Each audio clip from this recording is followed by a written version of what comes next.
Hello students. आज मैं class 11th के इस चैप्टर नंबर फर्स्ट को आपको पढ़ाने जा रहा हूँ।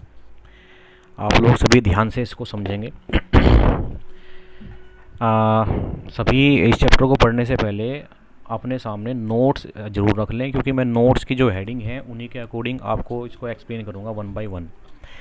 तो चैप्टर नंबर 1 स्टार्ट करते हैं। यहाँ सबसे पहले बात आती है, हेडिंग लिखी हुई है नोट्स में, केमिस्ट्री। केमिस्ट्री की एक्चुअली में क्या होता है, साइंस की एक ब्रांच होती है, आपने पढ़ भी लिया होगा। और साइंस की जो ये ब्रांच होती है, इस ब्रांच में हम स्टडी करते हैं केमिकल्स की। वे केमिकल्स कैसे बनते हैं, उनकी सिंथेसिस कैसे होती है, उनकी स्ट्रक्चर क्या है, ये सारी बातें हम डिस्कस करते हैं। अब इसके बाद जो नेक्स्ट टॉपिक जो मैंने नोट्स में लिखा हुआ है मैटर। नोट्स में जो मैटर की जो डेफिनेशन है वो बहुत पुरानी बिल्कुल आपने लिखी हुई है। वो सब्सटेंस जिसका कोई मास हो, जिसका कोई वॉल्यूम हो। लेकिन मैं इससे अलग आपको एक छोटी सी बात और बता दूं, वे सब्सटेंस जो दो पार्ट में डिवाइड हो सकते हों उसको मैटर कहते हैं। ठीक है बच्चों। और इसके बाद बारी आती है क्लासिफिकेशन ऑफ मैटर। केमिस्ट्री में जो मैटर को क्लासीफाई किया गया है वो दो तरीके से किया गया है। नंबर 1 है फिजिकल क्लासिफिकेशन और नंबर 2 है केमिकल क्लासिफिकेशन। इसके बाद बारी आती है number 1 physical classification. Physical classification के अकॉर्डिंग अगर हम बात करें, हम जितने भी मैटर हैं उनको 3 पार्ट में डिवाइड किया गया है, solid, liquid, gas. Class 9th में 10th में आपने इन तीनों की डेफिनेशन पढ़ी हुई है। हमें इनकी डेफिनेशन पढ़ने की ज़रूरत क्लास 11th में नहीं है। इसके बाद नेक्स्ट टॉपिक आता है केमिकल क्लासिफिकेशन। केमिकल क्लासिफिकेशन के अकॉर्डिंग जो हमारा मैटर है वो 2 पार्ट में डिवाइड किया गया है। नंबर 1 होमोजीनियस और नंबर 2 हेट्रोजीनियस। ये जो होमोजीनियस है, इसमें जो वर्ड होमो है, होमो मतलब होता है बच्चों सेम। और हेट्रोजीनियस में जो हेट्रो वर्ड है, इसका मतलब होता है डिफरेंट। ध्यान रखना, ये दोनों वर्ड केमिस्ट्री में आपके सामने बार बार आएंगे, होमोजीनियस और हेट्रोजीनियस। तो लिखा हुआ है पहले होमोजीनियस, वो मैटर या वो सब्सटेंस जो सेम फेज़ में हो। सेम फेज़ मतलब एक जैसा दिखाई देता हो आपको देखने में, उसको हम होमोजीनियस कहते हैं।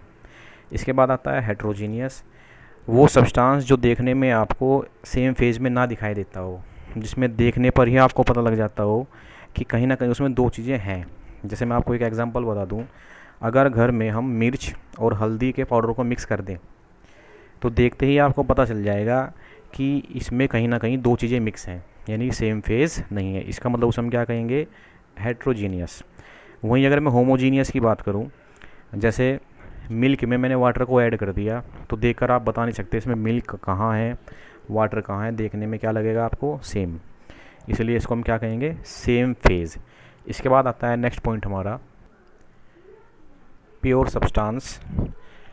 नाम से ही पता लग रहा है, प्योर वो सब्सटेंस होता है जिसमें कोई इम्प्योरिटी ना हो, या हम कह सकते हैं वो सब्सटेंस जिसमें केवल एक ही सब्सटेंस हो, जिसमें केवल एक सब्सटेंस कंटेन हो, उसको हम क्या कहते हैं, प्योर सब्सटेंस। इसके बाद बारी आती है बच्चों मिक्सचर की। मिक्सचर मतलब 2 या 2 से ज़्यादा चीज़ों का मिक्स जब हम कर देते हैं तो उसको हम मिक्सचर कहते हैं। यानी कि वे सब्सटेंस जिसमें एक से ज़्यादा सब्सटेंस हो, उसे हम क्या कह देते हैं, मिक्सचर कहते हैं। इसके बाद बारी आती है एलिमेंट की। एलिमेंट होता है किसी भी सब्सटेंस की जो प्योर फॉर्म होती है, प्योरेस्ट फॉर्म, जिसमें कोई दूसरा सब्सटेंस पॉसिबल ही नहीं होता, उसको हम एलिमेंट कहते हैं। जैसे मैं आपको एक एग्जांपल बता दूं, मान के चलो मेरे पास कॉपर है, तो कॉपर को हम तोड़कर कोई दूसरे एलिमेंट में कन्वर्ट नहीं कर सकते, क्योंकि कॉपर क्या है, प्योरेस्ट फॉर्म है। तो इस प्योरेस्ट फॉर्म को किसी सब्सटेंस के हम क्या कहते हैं, एलिमेंट कहते हैं। आप सभी जानते हैं कि लगभग 119 के आसपास एलिमेंट डिस्कवर हो चुके हैं। अगर मैं बात करूं तो एलिमेंट को 3 पार्ट्स में डिवाइड किया गया है, मेटल, नॉन मेटल और मेटलॉइड। इसको हमने डीपली क्लास 10th में डिस्कस किया था। ठीक है बच्चों। इसके बाद आता है बच्चों कंपाउंड। ये भी काफ़ी इंपॉर्टेंट टॉपिक है, और मैं क्लास 10 से आपको एक बात बताता आ रहा हूँ कि किसी भी डेफिनेशन को याद करने के लिए कोई एक छोटा सा वर्ड याद रखें। जैसे मैंने यहाँ लिखा हुआ है एलिमेंट प्लस एलिमेंट। इसका मतलब कंपाउंड 2 या 2 से अधिक एलिमेंट्स को अगर आप मिक्स कर देते हैं तो उसको हम क्या कहते हैं, कंपाउंड कहते हैं। अब कंपाउंड को अगर याद रखना है एक दूसरा तरीका और भी है। अगर इसमें आप पहले 3 वर्ड को देखें, COM का मतलब निकल के आता है कॉम्बिनेशन, यानी कि कॉम्बिनेशन ऑफ 2 और more element is known as compound. इसके बाद बारी आती है types of compound. Types of compound 10th में पढ़ते हैं हम, ऑर्गेनिक कंपाउंड और नंबर 2 इनऑर्गेनिक कंपाउंड। बहुत डीपली भी इसकी डेफिनेशन हमने 10th में पढ़ रखी है, फिर भी बता दूँ। फिलहाल छोटी सी बात करेंगे, वे कंपाउंड जिनमें कार्बन प्रेजेंट होता है उनको हम क्या कहते हैं, ऑर्गेनिक कंपाउंड, और जिनमें कार्बन प्रेजेंट नहीं होता उनको हम क्या कहते हैं, इनऑर्गेनिक कंपाउंड कहते हैं। नेक्स्ट है टॉपिक बच्चों मिक्सचर। मिक्सचर की अगर हम बात करें, ये भी एलिमेंट्स का कंबाइंड फॉर्म होता है या सब्सटेंस का कंबाइंड फॉर्म होता है। फिर इसमें और उसमें डिफरेंस क्या है, जो मिक्सचर होता है उसे आप किसी भी रेशो में मिक्स कर सकते हैं, ठीक है ना, किसी भी रेशो में, उसे हम क्या कह देंगे, मिक्सचर। लेकिन जो कंपाउंड होता है उसमें एलिमेंट फिक्स रेशो में होते हैं, उसे हम क्या कहते हैं, कंपाउंड्स। अब आगे मिक्सचर 2 टाइप पार्ट में है। Number 1 homogeneous mixture. मैंने बताया था आपको होमो मतलब क्या है, सेम, यानी कि वो मिक्सचर जो सेम फेज़ में हो। इसमें मैंने आपको पहले ही बताया था होमो मतलब सेम, यानी कि वो मिक्सचर जो सेम फेज़ में हो। मैं इसका एक एग्जांपल आपको दे दूं, जैसे सपोज़ करो मिल्क प्लस वाटर। अगर मैंने दोनों को मिक्स कर दिया तो आप देख के ये नहीं बता सकते इसमें मिल्क कहाँ है और वाटर कहाँ है, यानी एक जैसे होके देखने पर, उसे हम क्या कह देंगे, होमोजीनियस मिक्सचर। एक दूसरा एग्जांपल की बात करते हैं, जैसे साल्ट प्लस शुगर। अगर मैं साल्ट यानी कि नमक और चीनी को दोनों को मिक्स कर दूँ, पीस दूँ अच्छी तरह, तो आप देखकर ये नहीं बता पाओगे कि इसमें नमक कहाँ है और चीनी के पार्टिकल कहाँ हैं, यानी कि ये मिक्सचर भी कहीं का एग्जांपल हुआ, होमोजीनियस मिक्सचर का। इसके बाद बारी आती है हेट्रोजीनियस मिक्सचर, जो सेम फेज़ में ना हो, यानी कि देखने पर आपको तुरंत पता लग जाए कि इसमें 2 चीज़ें या 3 चीज़ें मिक्स हैं। जैसे एग्जांपल सैंड प्लस वाटर।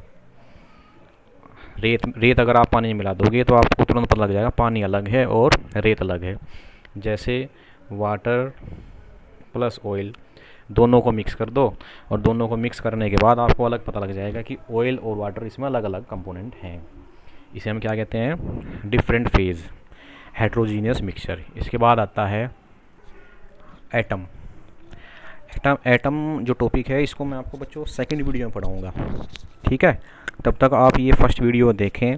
वैसे तो आपको फर्स्ट वीडियो में कुछ नया सीखने को नहीं मिला होगा, क्योंकि ये आपने 9th और 10th में पहले ही पढ़ा हुआ है। यूट्यूब पे मैं आपको इसकी लिंक भेजूँगा, आपको लिंक ओपन करना है और उसको फिर पढ़ना है। और ध्यान ये रखें कि वीडियो को सब्सक्राइब जरूर कर दें। जब आप वीडियो ओपन करें सब्सक्राइब बटन होगा, उससे बेनिफिट ये होगा कि जैसे ही सेकंड वीडियो में डालूंगा तुरंत आपको आपकी स्क्रीन पे वो दिख जाएगा। ठीक है बच्चों, मिलते हैं सेकंड वीडियो में।